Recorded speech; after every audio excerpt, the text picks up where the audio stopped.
audience knows this and has buried her.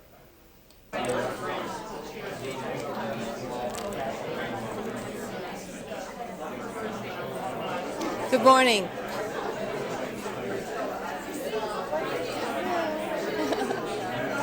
Good morning. That's right, it's only there. I knew we should have gotten a bigger room. We tried. Good morning and welcome to View from the Other Side. This is the 22nd installment in this program series that we began back in 1985. Typically, I have to go looking and begging for speakers for this seminar. Today's just fell in my lap in the person of Gail Harris, who arrived, I guess, a week before last and had this terrific idea for a show today. So it's with much gratitude to Gail, first of all, that we have the program today. Our guest is David Mayer, who's professor of drama at the University of Manchester in Manchester, England. His sidekick is Conal Percy, who's an independent filmmaker under contract to the university. And because this is Gail's idea, I'm going to let her tell you all about it. Gail?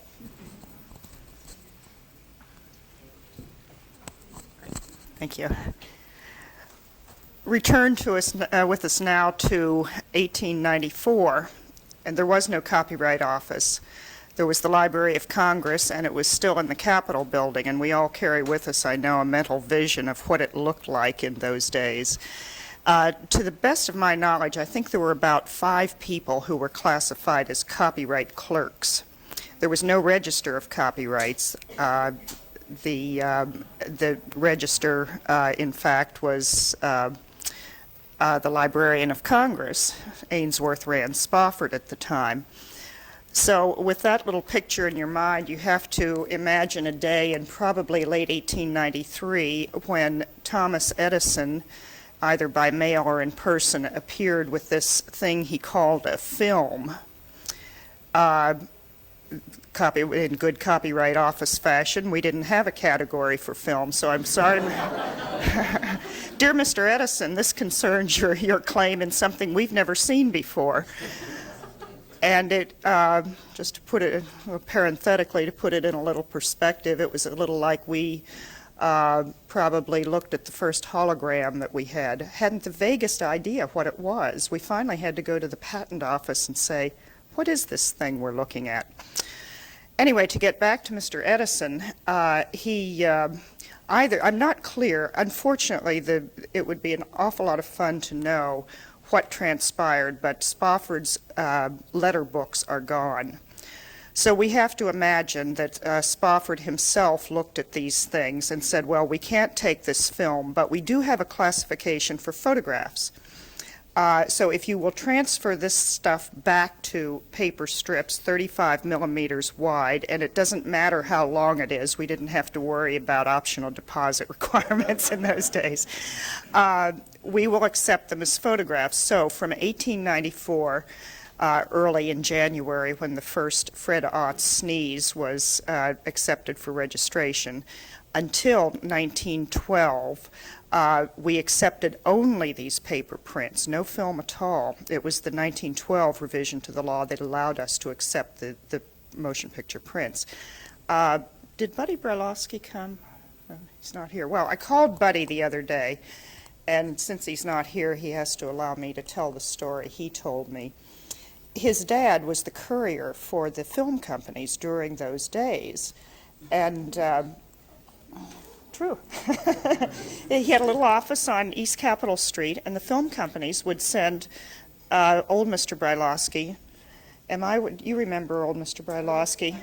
A few of us who, with more gray in our hair than others, remembered Buddy's dad, who was around when we were quite young. As a matter of fact, I remember I had only been here a few days, and I was treated to the Brylowski treatment. He came in and abused me for a while. See how I take it, and I thought, what? Anyway, getting back to this, he was the courier, and the film companies would send the paper prints to him, and he would trot over here with the 2 copies in those days, the application and the check for 50 cents. And he would and he would walk up to the window of the Copyright Office in the Jefferson Building, and the register would be sitting there behind the window. And the register would register and would give him his certificate right on the spot. And if there were any questions at all, of course, the register could say, well, what is this? And they could discuss it. And of course, there was no UB envelope, no CMS, no nothing, which in some ways is unfortunate. It had been grand to have been able to find some correspondence on this whole thing. So anyway, getting back to the paper prints. So when we started accepting actual film then, that sort of made the paper prints a complete collection. And with the exception, I won't go into this, but with the exception of about 1,600 that we destroyed at one point where the Copyright Office was trying to clean off their shelves, we have the most complete set of early motion pictures from 1894 to 1912. Reason being that everyone else's copies, of course, they were on nitrate film for the most part, which by this time has, of course, gone up in smoke or disintegrated or done some other awful thing.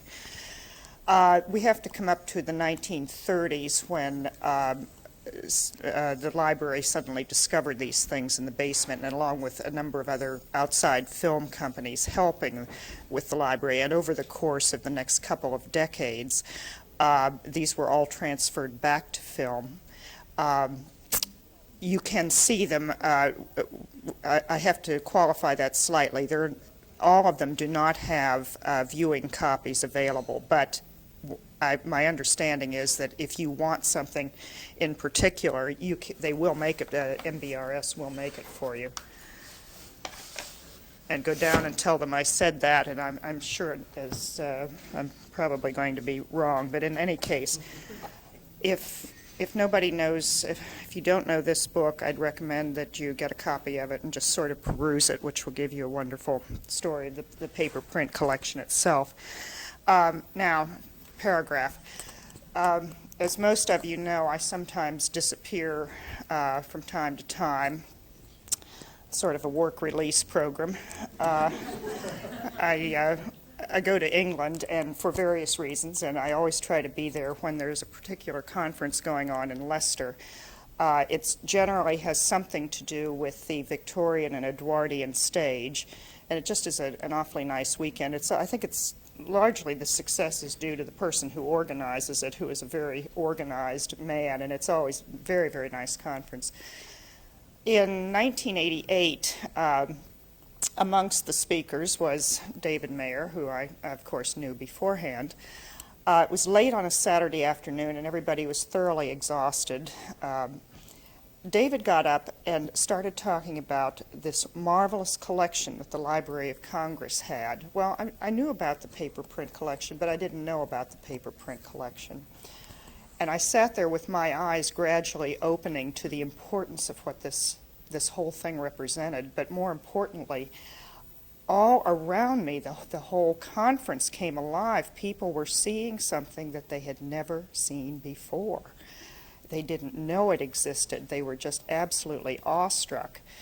Well, finally, we had to stop for dinner and for the evening's activities, but while we were sitting during the evening's activities, the word went around, David has more films, David has more films, meet back in the lounge after this is over.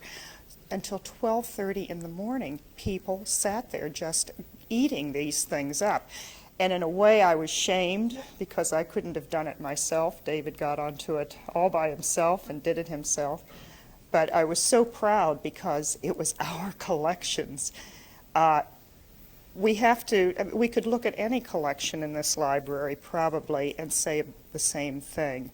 We don't appreciate what we have, and it sometimes falls to someone from the outside to tell us what it's all about. So with that, I'm going to turn it over to my good friend David, and you will sort of get us started on this. And I think this is a very loose format, so if anyone has questions, just don't hesitate. Just pop in, and we'll do the best we can, all three of us. Thanks, Kim.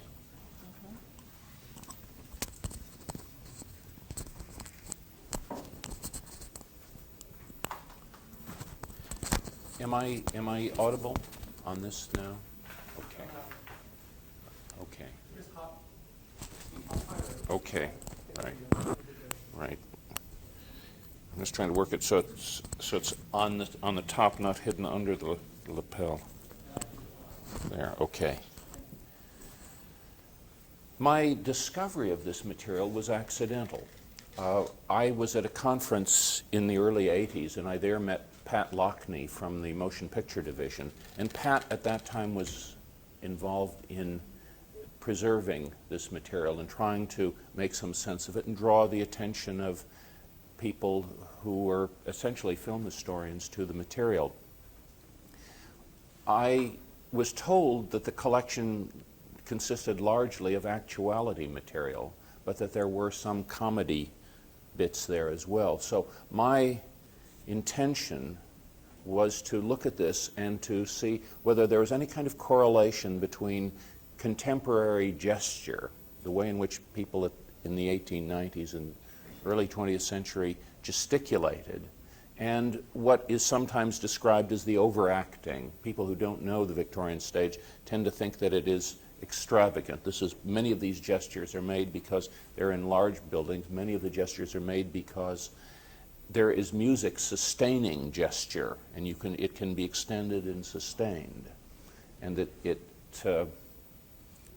it appears exaggerated to us because we're used to looking at film, which is intimate and the work is done with the eyes. But I wanted to see how the Victorians gesticulated. And I came to this collection with that intent. I began to look at the material, and to my astonishment, and I can only describe it as astonishment, I realized that I was looking at Victorian plays. I was looking at stage performance. These weren't, there were certainly contemporary actuality footage, there's no doubt about it, but some of these, a fraction of them, were stage performances. Film historians had looked at them, but film historians simply hadn't been aware of the theatrical repertoire or of the nature of the theatrical stage, the equipment, a very intensive, quite mechanized stage, much more complicated than the stage is in the 20th century. So suddenly we were seeing these. We were seeing performances, we were seeing plays from the repertoire, and we were seeing the machinery in action, and we were seeing, quite remarkably, dance, excellent choreography that people hadn't been aware of. My response was to take some samples of this and to bring it back to Britain. I'm talking, and nobody has explained that I'm an American, but it should be obvious to you. I went over many years ago, about nearly 30 years ago, on a Guggenheim fellowship, and I just stayed and raised my children there. And I have been teaching there ever since, and I do come back to see family here. So my colleagues in Britain have become aware of it, and gradually, as we've made copies of these films, fortunately I have to say it's all out of copyright, and so we've been able to copy and pass study copies on to colleagues who have again told us what we're seeing, because it is again the specialist knowledge. Somebody with a particular knowledge of just a phase of the work has been able to say, oh, of course, that's how that's being done. That's a stage process that's going on, and you'll see that in a few moments. But we've also been concerned to find a way of explaining this on a larger scale to people who are theater historians and who otherwise teach drama. So that's been how we've worked. Now, I think the best way to show you the nature of this material, explain the nature of this material, is actually to show some footage from these films. These films have been converted to to video, simply to make them more handleable. Gale said that these were deposited on 35 millimeter stock, but in 1894, each filmmaker tended to make his own stock, and there are a great variety of ways in which film can be film was presented in those days. So you have 6 and 8 millimeter film, some perforated down the center, some as wide as 42 and 48 millimeter, and it isn't until rather later that around 1912 that film sizes, there's a standard film and a standard camera, and that the material becomes compatible.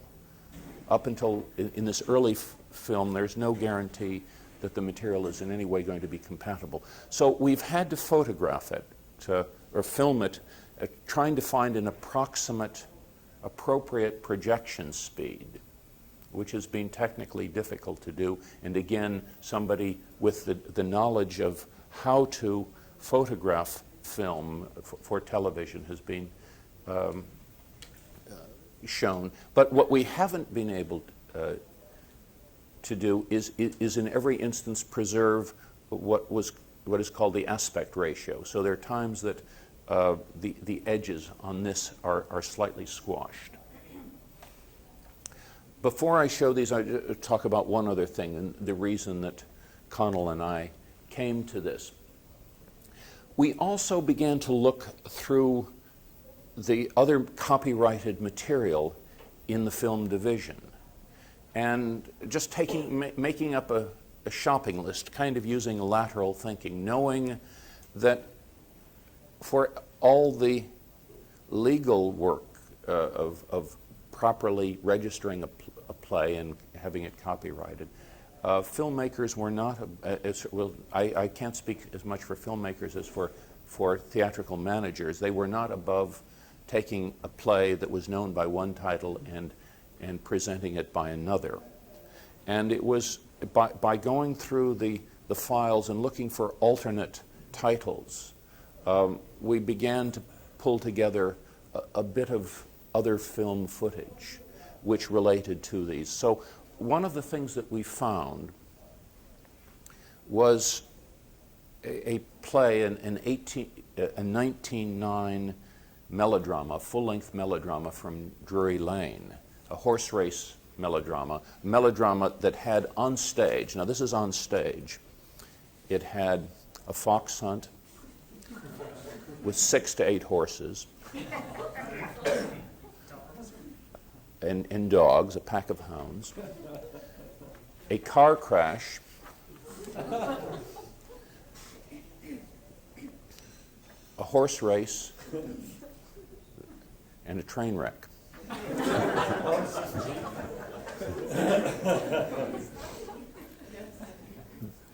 It was a natural for early film, and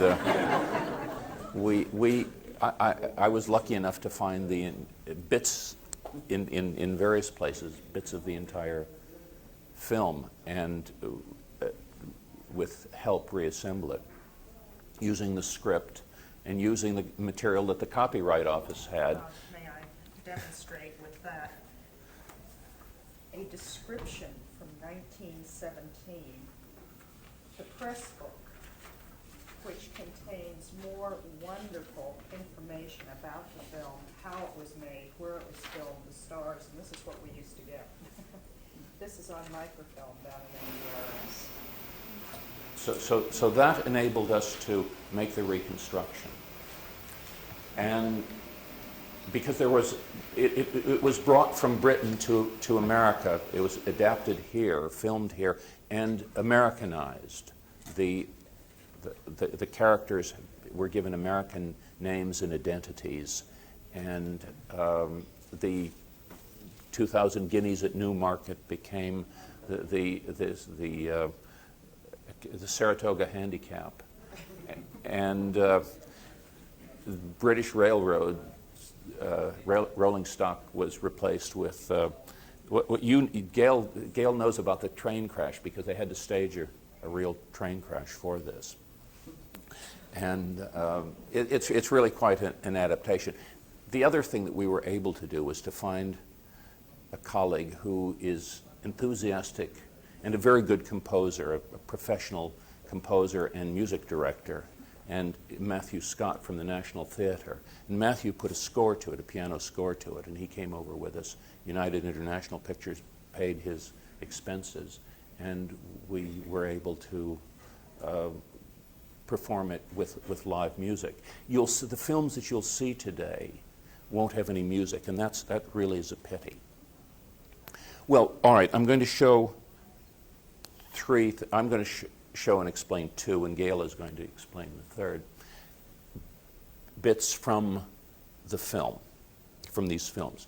The first is from a play called The Drunkard's Reformation, a temperance melodrama. Now, it's about a drunken father who disrupts his family life, and is persuaded by his wife to take their child to a temperance play. The play so moves him that he says, "That's me," and he goes home and he reforms.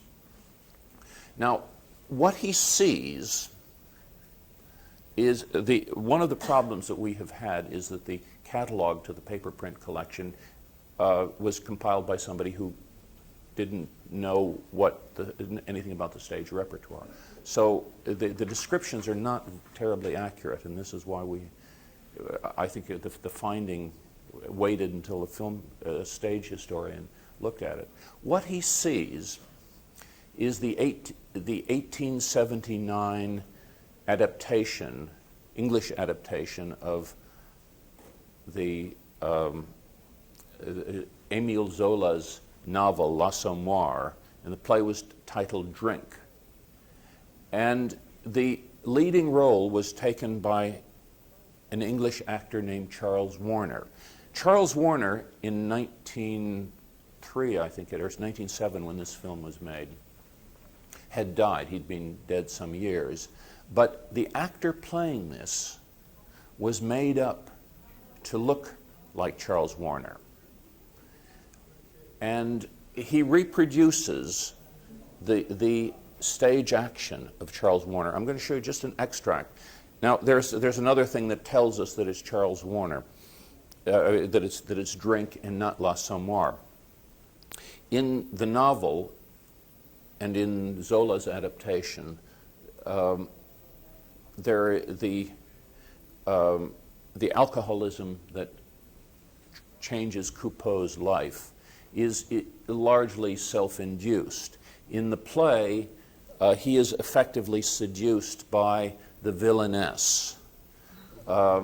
And she appears when he is recuperating. He's come back from the hospital, and she brings him a bottle of brandy, which finishes him off. This is the scene that I'm going to show you. It also, if you know Zola's Nana from the novel, in Drink, she was not allowed to grow up and become the loose woman that Zola describes. She's kept an innocent child, in this instance, as you'll see, to be mauled, thrown about by her father. So, Connell, can we have the first? Can we close the blinds, or Can we, or draw the? Is it just to pull down the lights? Will that help?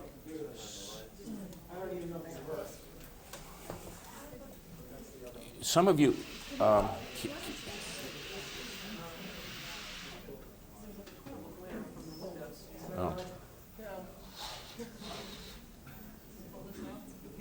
Can you see anything at all? Bill, can we pull this light over here? What we're doing up here is not important. On the wall there in back.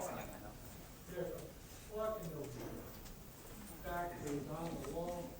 Leave the other one in, if you will. We can. Right in the wall. Just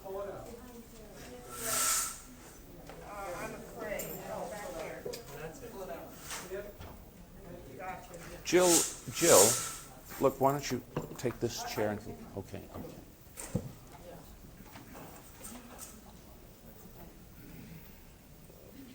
Okay, can everyone see? So this is the scene where he's brought back from the hospital.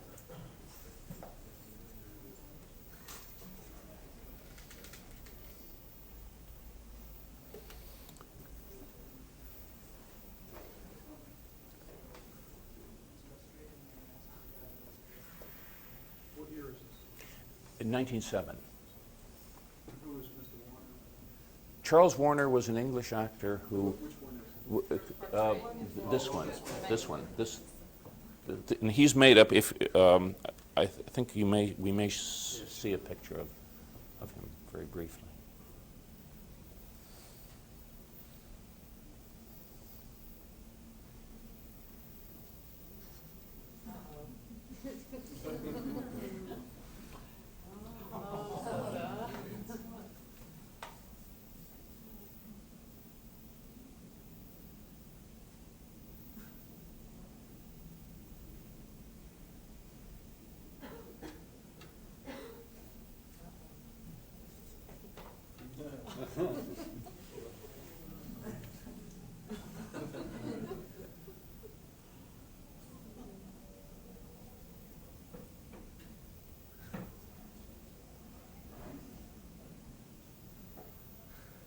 Did these not display subtitles on There probably were intertitles when it was shown. The way in which we found most of these, only a few of them have intertitles. Simply as the way in which the Copyright Office appears to have accepted them. And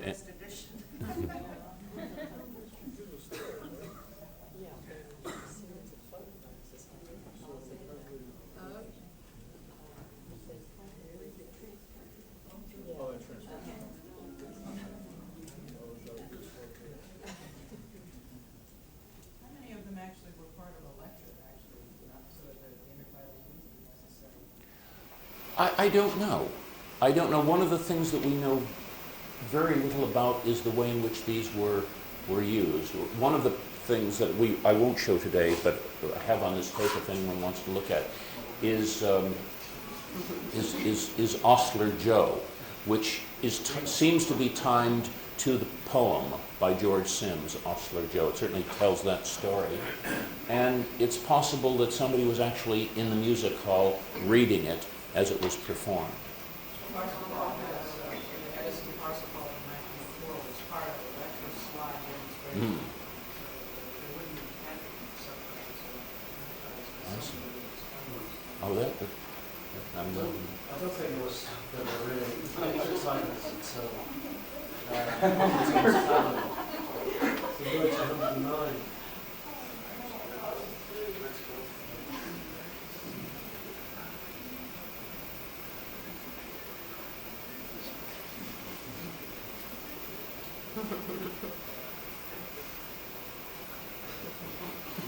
He echoes something that he has done earlier with the child when he's been sober.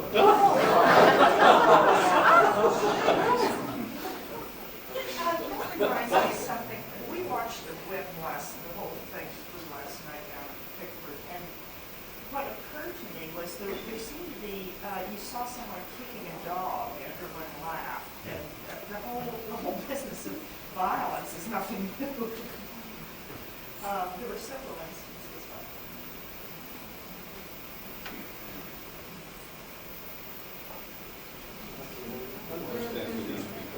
This is the drunkard and his dog.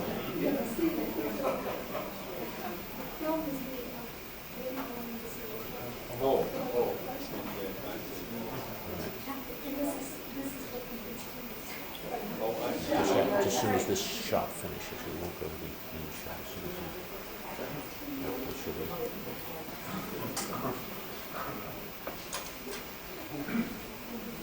as the other footage that I will explain is from a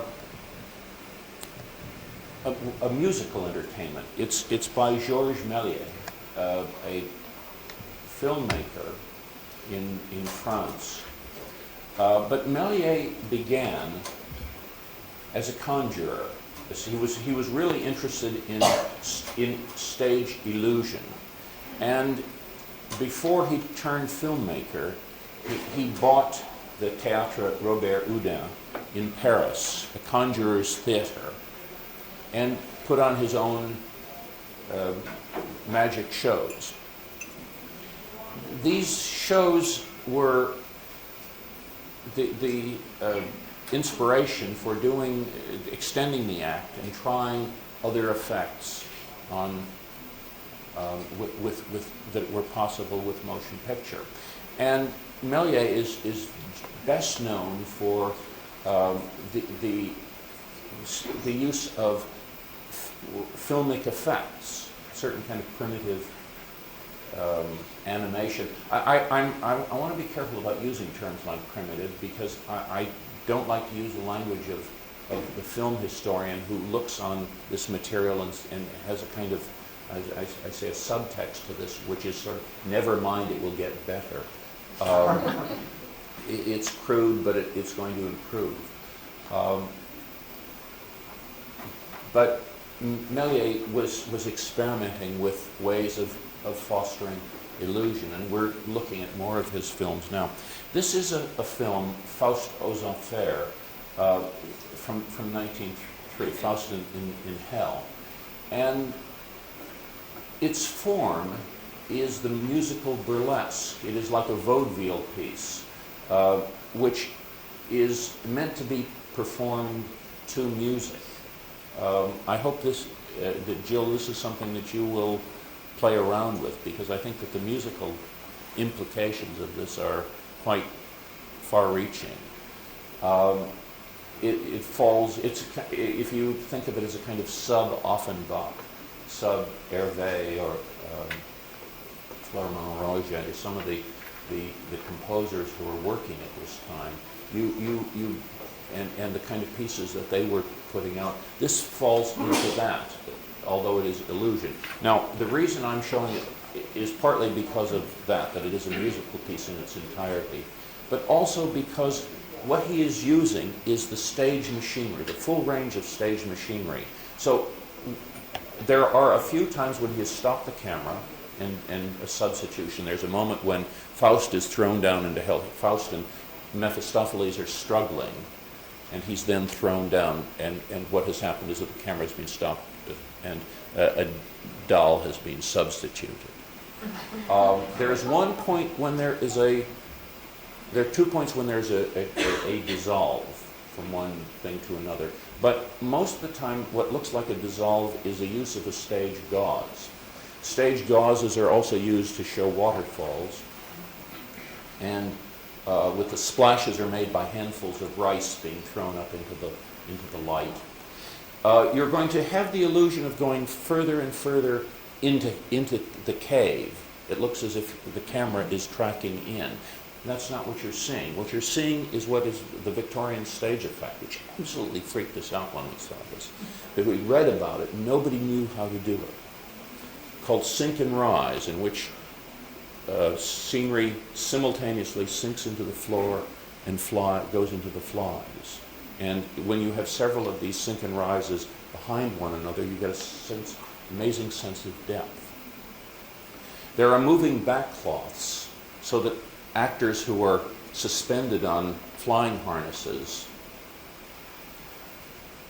have the backcloth raised and unwound behind them. It looks as if they're falling. And the side wings are also moving in that way. I'm just trying to think what other. There are flying effects. There are very simple slow traps and fast traps and pyrotechnics. And moving wing pieces. And it has offered us, from this one film, a very real understanding of what the Victorian stage looked like. It's our first. It's like suddenly finding the color transparency of a performance at the Shakespeare's Globe Theatre. This is as astounding to us as that. So I'll show you that in its entirety. It lasts about, it's a short film meant to be shown between the acts of between musical turns. And its date is 1903.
If you would make as many copies that people want to work from.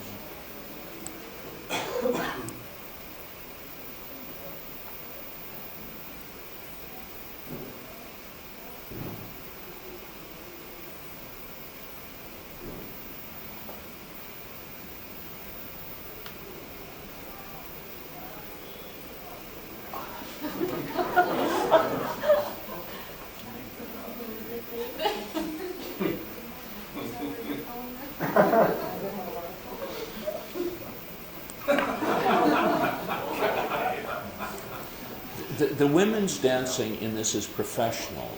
The diablerines are from some professional corps of ballet. The men's dancing is diabolic in an entirely different sense of the word.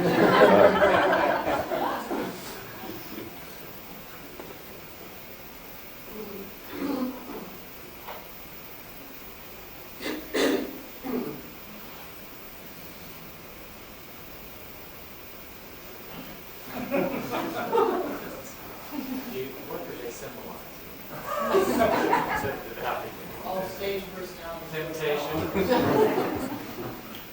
Is that the rice ball that represents the rain? Oh, that's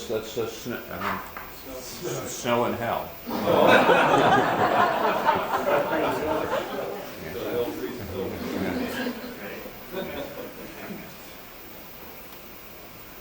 Is that the wonderful, the gauze? That's one of the gauze effects.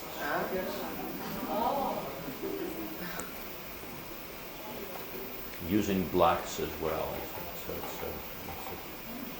common stage technique.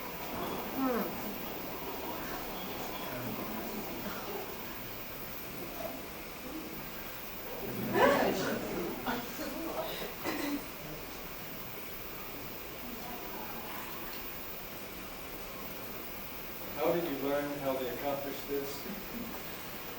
Well, some of this I had read about and knew enough about the Victorian stage to recognize it.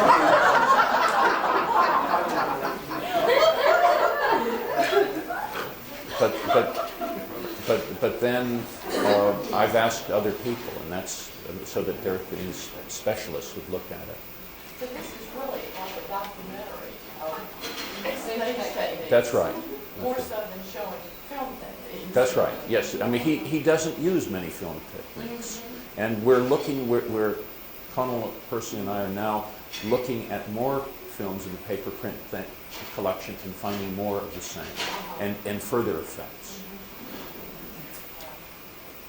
It's such an ephemeral thing, Carol, to read a verbal description of how they did something, but to translate that into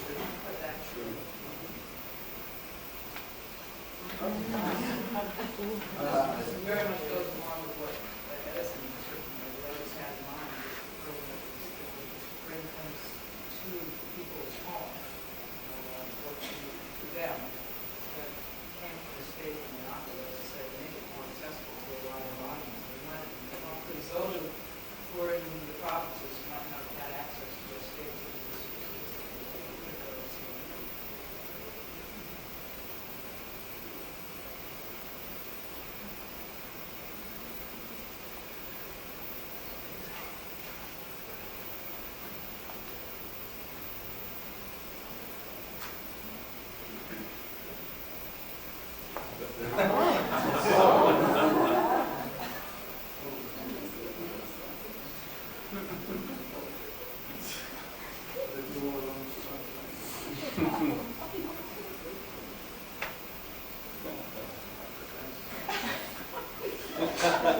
Connell, will you get a visit in? I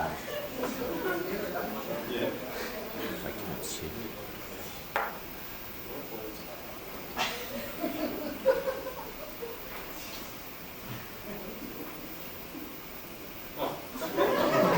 Bring on the dance.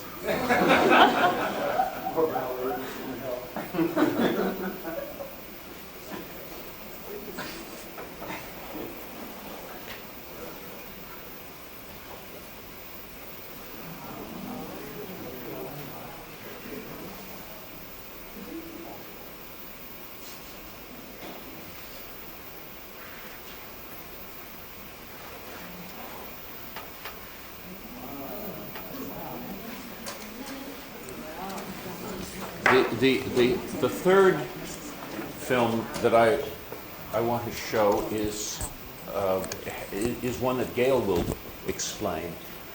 It's from the Edwin Porter 1903 Uncle Tom's Cabin, which again is of enormous importance because it shows Edison filmed a touring Uncle Tom's Cabin production. A production where white actors are obviously blacking up in the major roles, but there also is a very good, remarkable troupe of black actors with this company, and they're especially skilled as dancing. But I want Gail to explain that. You need the... I'll just reiterate exactly what you've just said. Is it up, Connell? No. Oh, well, whenever. This is really, I think, my favorite, all-time favorite clip out of this whole collection, those that I've seen. Where else are you going to have such a permanent visual record of something that's so ephemeral as the roots of tap dancing and clog dancing and this sort of thing? But here is a black troupe actually performing it in an authentic manner. John Wayne is back there and may dispute me on this, but I don't know of an earlier filmed record of something that would be so authentic. Or if we do, we quibble over a year or two. What is the date? 03. Yeah. So I just ask, this is by my request, it's just because it's my favorite clip out of the whole thing. The scenery was made in Battle Creek, Michigan in the 1880s for this company, so it has been in existence for all that time. Hugh? Little, if any, I would say, and probably guaranteed against the gross, if any, maybe. As a matter of fact, Connell's still playing. I can tell this story. A cousin of mine was in town this weekend, who was in the big time movies as a child star in the 1930s, and I think he said he was on a $500 a year contract, and that there were thousands of them like him. But that's aside from what you asked. But Until there is a star system, until people begin to ask who is in the film, actors are largely moonlighting, if they're actors at all, to appear in these films. Their names aren't given. Filmmaking is a subversive activity. It is because it runs counter to the theatrical ethos. If you think about our term for film, Nickelodeon, the comparable term at the same time for the theater was the 10-20-30. 10 cents, 20 cents, 30 cents, indicating the prices for the popular theater. So that if the Nickelodeon is half the price of the cheapest seat in the theater, at least that's essentially a ratio. That's why people don't go to theater today. Their preference is still, for many instances, still much cheaper to go to the theater. And if that's a ratio that's preserved, or if anything, exaggerated. Are we back to this?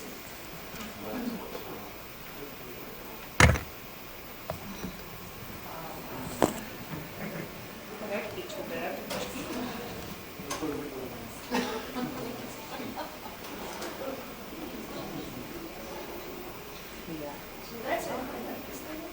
Now that's, yes, if you just stay with that.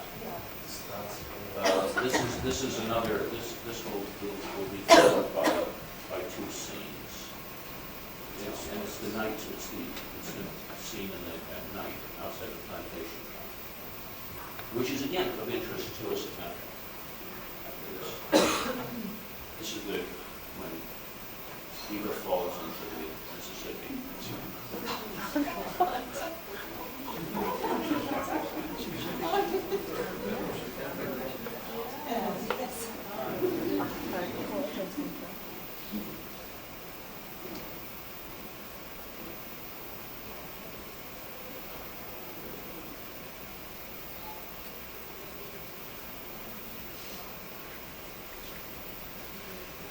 If you look at these next two scenes, but the second scene of these two scenes has the down scene, but if you look at how the scenery is painted, you'll see that the scene, it's essentially the same scenery, but they've also put in cloths with painted shadows, so that that's how they move from day to night. It's all hand drawn and a floor cloth that has shadows on it, painted shadows on it, and a move.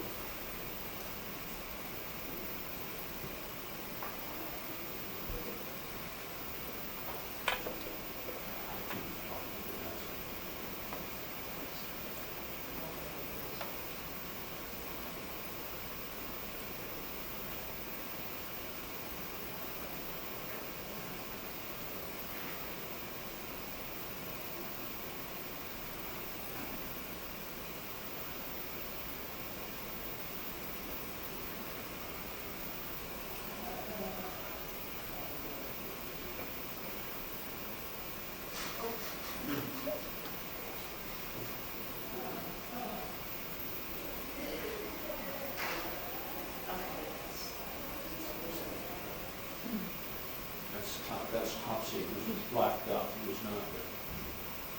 And who was played by an older actress.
Still have the microphone, Gail?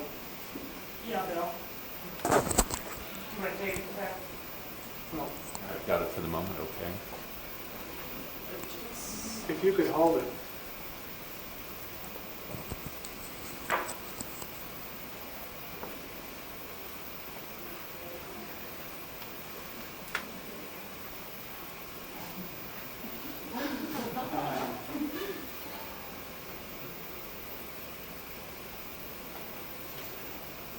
Gail, do you know the name of the black troupe performing this? No, I sure don't.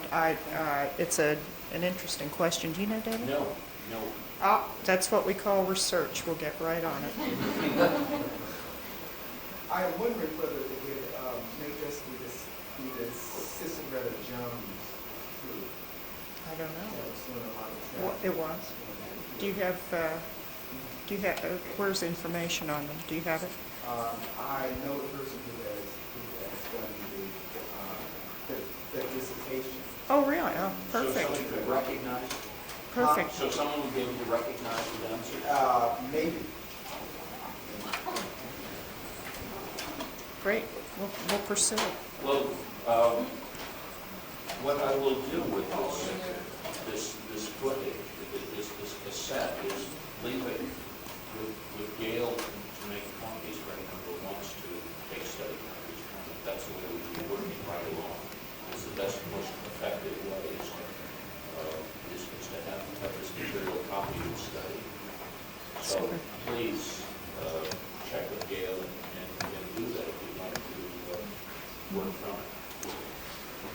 I'd like to give Connell a little time on the mic here to explain what it is he's doing, which is every bit as interesting. Just talking to the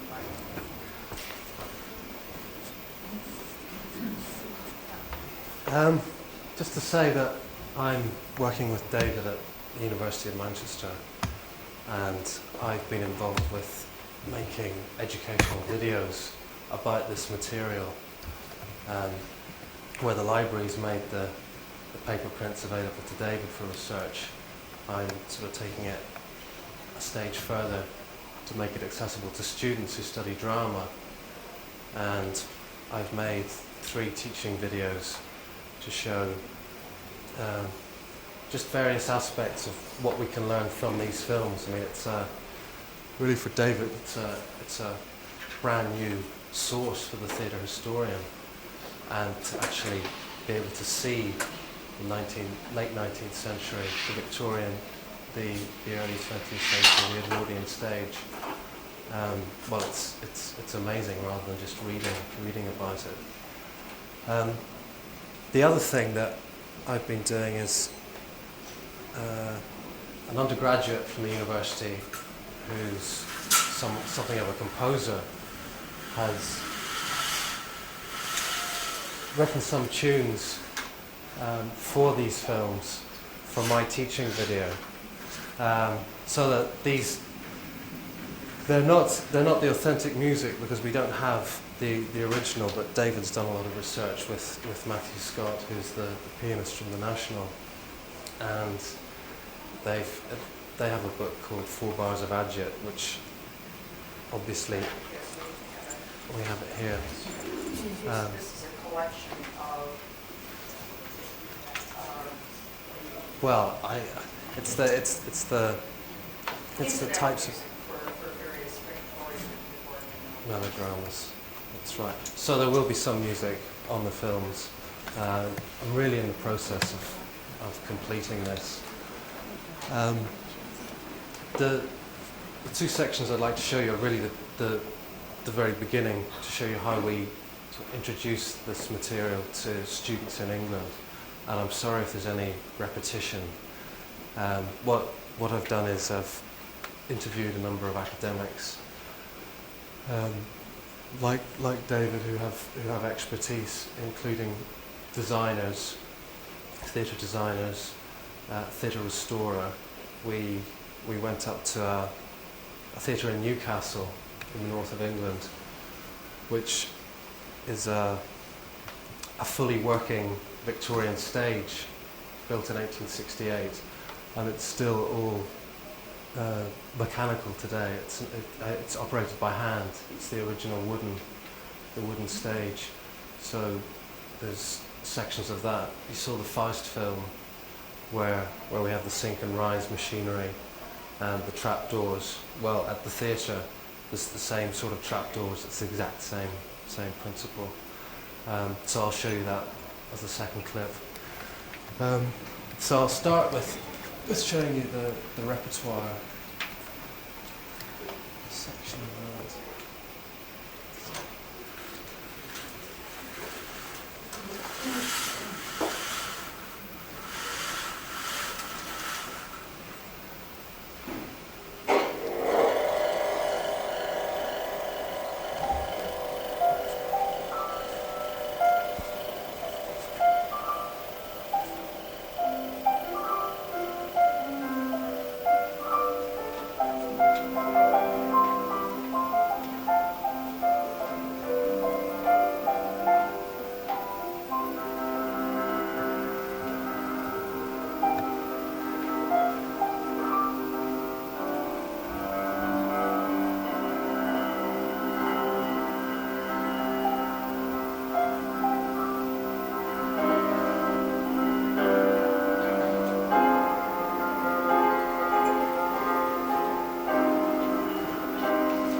specialists take a look at various aspects of late Victorian and Edwardian popular entertainment by examining some of the surviving early motion pictures.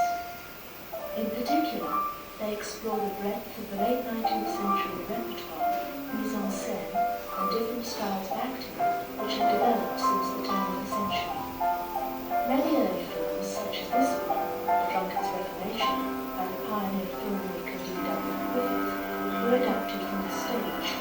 In this clip, they had a stage play performed within the Griffith film, which allows us to compare the conventions of both theatre and cinema. Drunkard's Reformation is an Americanized version of Charles Reade's British version of Émile Zola's novel and play, the 1879 L'Assommoir, which was performed in this country as Drink, with Charles Warner as Coupeau. Now, what we therefore have is a temperance melodrama which has at its core, at the play within the play, a reconstruction of Charles Warner's performance. But what it also shows us is a theatrical audience and how that audience behaves at a performance. The Drunkard's Reformation is in fact one of 9 archive films discovered in Washington's Library of Congress. Films were submitted to the library on nitrate paper strips for international copyright up until 1912, by which time they had amassed over 5,000 titles.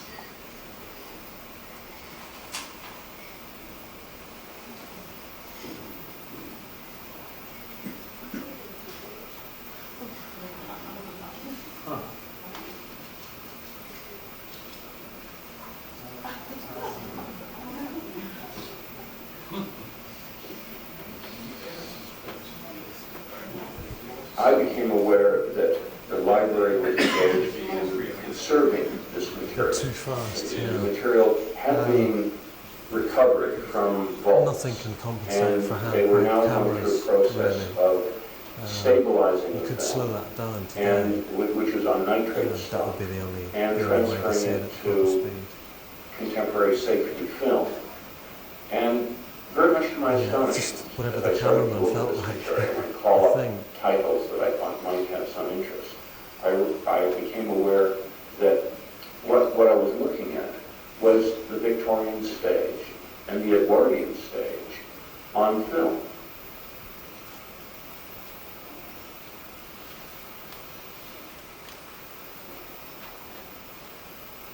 The subjects were ready-made, and they were able to take these ready-made stage performances, acrobats, zouaves, stage combats. Stage combats were a very good example of something that were taken as extracts out of performance anyway. People would pay to see the broadsword fight in Richard III or Macbeth. And so when we turn up a broadsword fight in Macbeth, what we actually have is a variety act, or a stage act, or a fair act. All of that's there. And it's simply being filmed. They simply put a camera in front of the stage act. And they've had to do no work other than stand there and crank the camera and fortunately record for us how Victorian actors went through their daily practice. And it's marvelous.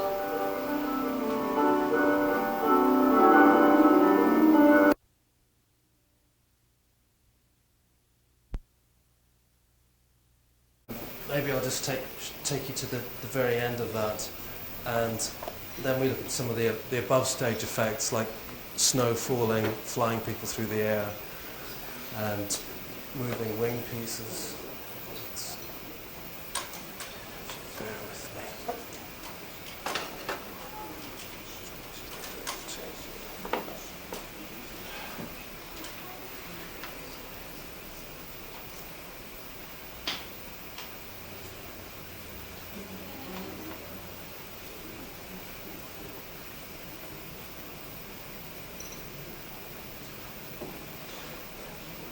This is for drama students, rather than any other discipline.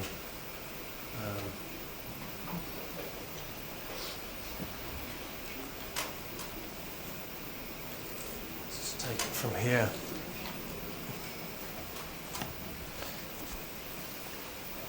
Half to one side and half to the other. What you have is an immensely long bridge that straddles the whole length of the stage. It's about, 3 feet wide? Yes, 3 feet. Sorry, I'd better explain that this is... So it's useful for things like battlements, hillsides. In Faust, there are... This character here is a theatre restorer, and he actually got all the theatre was closed for many years and used as a cinema, and they literally just put a screen in front of it. And I think it was the end of the 70s, they got the money together to reopen it as a theatre. And it's really an amateur theatre, but they have touring professional visiting companies. And he's really responsible for restoring a lot of theatres around the country. He's now something of an expert. And this is David Wilmore. And Michael Holt is a theatre designer. So they're helping to explain the films, just to put you in the picture. When they come down from one to the other, gradually descending to how? Yes, that's right. So there's an integration between all the different parts so that they all work together to produce a complete scenic picture. 3 simple elements, and it's up to the scenic artist to use them, to disguise them, and to invent around this basic Victorian theatrical machine. That's right. But at the same time, it is inherently flexible and it can be modified, and that was what they were particularly good at. So that was just the end of the understage.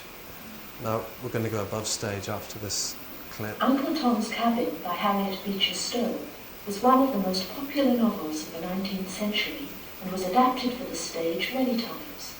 It was presented at both the large-scale opera houses, like the Time Theatre, and by smaller touring tom companies who did not have the benefit of elaborate understage scenery.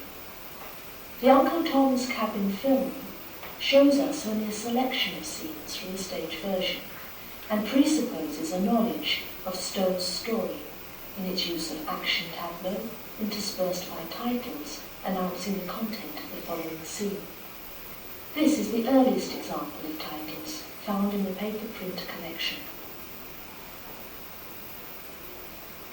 Indeed, an Edison advertisement boasts of the film's departure from the methods of dissolving one scene into another by inserting announcements with brief descriptions. It goes on, the story has been carefully studied and every scene posed in accordance with the famous author's version. Uncle Tom's Cabin was the largest and most expensive film yet made in the USA, running 1,100 feet and including 14 scenes. Kemp Nivers states that the finest special effects, set construction and management of actors were used, and he notes the director Edwin Porter's edition of the boat race. When we come onto the stage, we become aware that what apparently to the audience is a completely flat surface is in fact a jigsaw of traps and hinged flaps and pieces that can be lifted and turned back for apparitions to appear from beneath the stage. That's right, it really is a multiplicity of trapdoors, and of course all tailored for a specific task, for a specific function. Interesting to note that in fact there are ones as far downstage as this. For instance, this one here, which probably doubled as the prompter's little trap, the cowl for opera, but which was also a useful hinged trapdoor, which simply opened like this, so we pop the head up or whatever. And further upstage, we recognise our old friend the Great Trap, and beyond him, the spaces for the slopes, and beyond that, the bridges. That's right, and of course this is rotated in 4 sequences, in fact, as we go to stage. 2 cuts, the slopes, the bridge, and so on, and so on, and so on, until we get to the 4th bridge at the back. And there, beyond that, are actually sectional pieces of staging which could be lifted out, and we use usually as a backcloth storage to drop things through the stage. We've seen the floor and what's under the floor, that part of the machine, but it was complemented by another part of the machine which is above us. Well, that's right. This is like the interface, if you like, between the two areas of the stage, below and above. Up above us, all the scenery, and of course all the lights, originally gas. But we've made that concession to modern theatre by having electric. And lots of ropes. Lots and lots of ropes. Many people compare it to a battleship of olden days, with a sailing ship. When you see all the plethora of hemp which is around there, and of course all the knots and all the techniques of rigging are very similar to those of the naval tradition, which of course, for instance, Tyneside, where we are today, has a great history of. And these ropes are attached to bars which run parallel to the front of the stage. And onto these bars you can tie back cloths, front cloths, gauzes for making magic apparitions behind. That space up there could be used for other things. In the Uncle Tom's Cabin, we see a snow effect. Where does the snow come from? Well, it can be done by two methods. Either a tray, a semi-circular tray suspended above the stage, with holes punched into it. And this can be just gently rocked to and fro, and the confetti percolates through the holes. Or a slightly more sophisticated way would be to have a cylindrical roller, again with the holes punched into it. This is rotated, and again, confetti falls through and eventually ends up on the stage. So we get snow effects, and we get the rising of backcloths. Also in Uncle Tom's Cabin, there's another sequence which apparently has something not rising, but moving from side to side. A cloth actually moving from side to side. That's right. This is in effect a panorama, a moving panorama. And what we would have here would be a very large cloth, which would be much wider than the stage itself. And what would happen would be there would be a large cylindrical roll, a vertical roll at one side of the stage of the wings, and another one at the other side. And it would be like a scroll, for instance, in Roman days, where you wind on the scenery on one and let it off on the other. And the scenery would traverse across the stage, giving the appearance that the person was actually moving. In the Uncle Tom's Cabin, it's the ice floes. That's a very tiny one, but they could be very large. Very large. Quite often a horse race might be done, or a chariot race might be done, with a moving floor and a moving back. So the stadium is flashing past, and the horses are staying in the same position, running on a moving floor that rotates underneath their feet. A tread. The classic example would perhaps be the Ben-Hur chariot race. So, we have scenery underneath the stage, which comes up through the stage floor. We have scenery hanging above. What links them? What is the link between the stage floor and the floor pieces? What happens at the side of the stage? Well, the wings or the side pieces of the stage, as we know them traditionally today, are often angled so that you get the masking, so that you can't see through to the actual performers in the wing space. But traditionally in the 19th century, the wings were originally parallel with the proscenium opening, so they were flat, if you like. They ran parallel with all the traps that we saw earlier.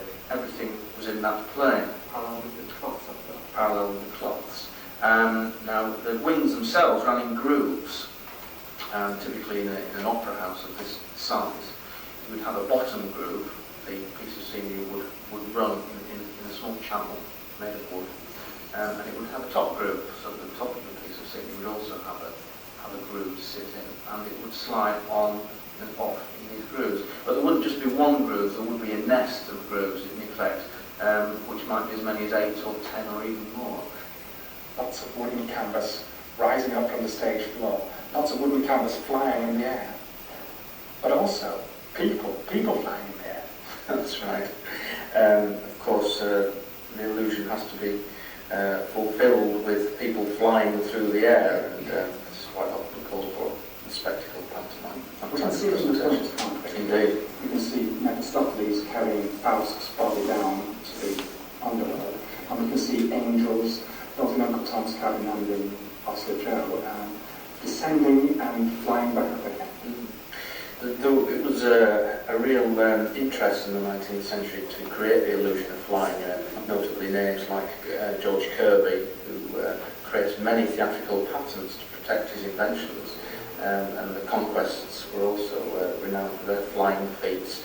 Yes, I mean, Faust, we get something really extraordinary. We get a real demonstration of how all these different techniques can be used imaginatively, put together imaginatively by the theatre artist to create a very special effect.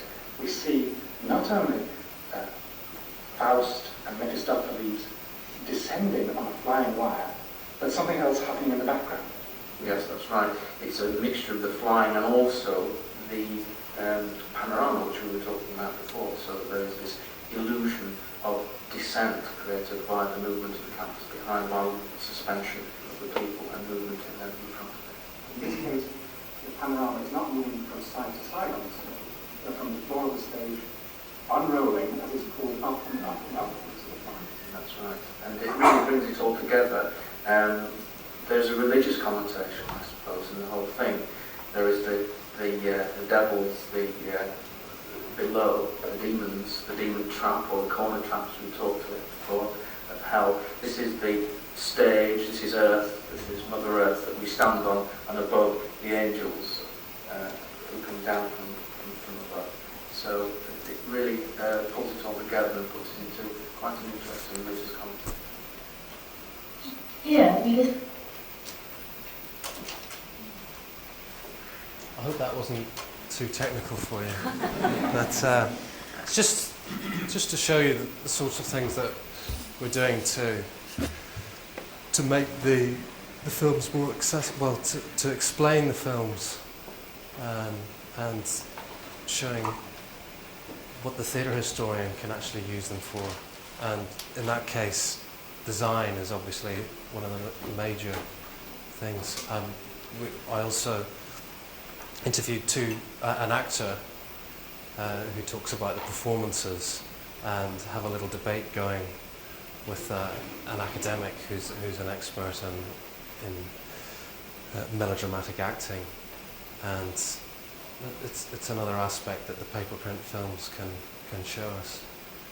Okay, I think any questions?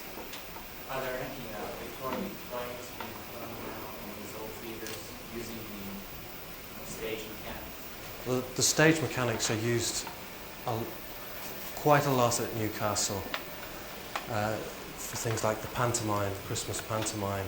They'll use pyrotechnics, they'll use the trapdoors, and of course the machinery.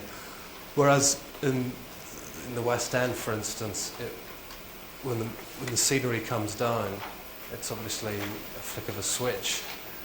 At Newcastle, it's still done manually. That's the difference. So yes. And there's more. The Victorian stage has had very bad press for a long time. It's had a bad press, and melodrama. Our use of the word melodramatic always has a pejorative term. Stop being so melodramatic. I think what we've come to, or started to recognize, is that it really is a long, enduring, popular way of expressing values and attitudes.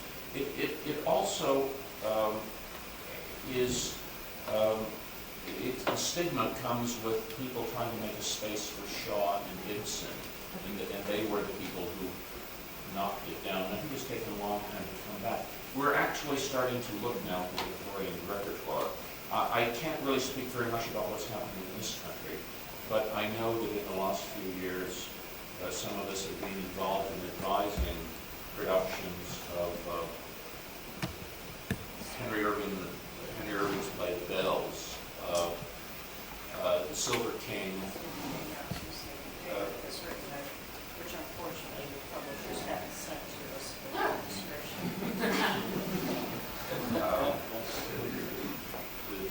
The Silver King was done at Chichester in the summer. The National Theatre has done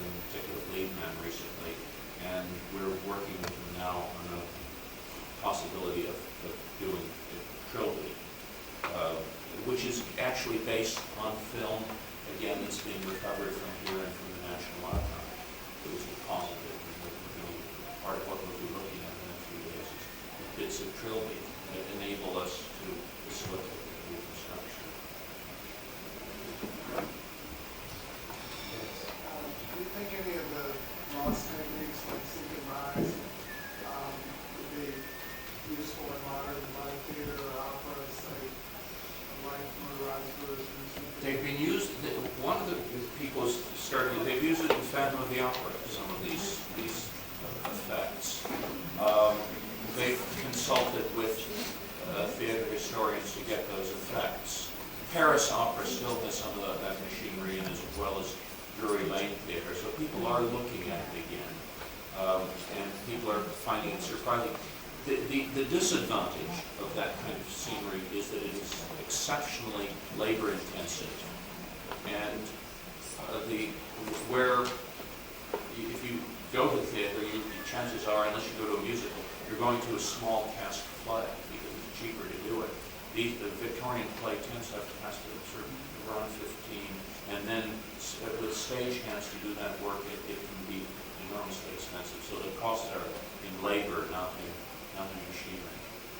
And I think now in many theaters you have to put that machinery down. I thought perhaps they could tell us like marry it with modern technology, and then like motorized and more of a portable light version. I think they do in musicals all the time. Yeah, the difference being this theatre we visited in Newcastle, that it just hasn't been mechanised, it hasn't been motorised.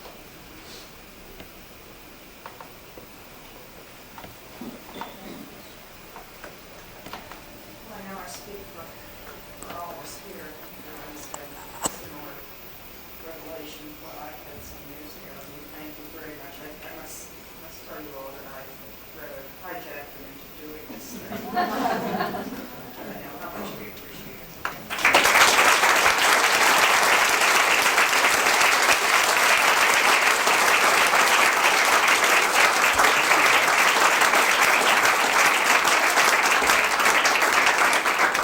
I say with a retail clothing company in Chicago.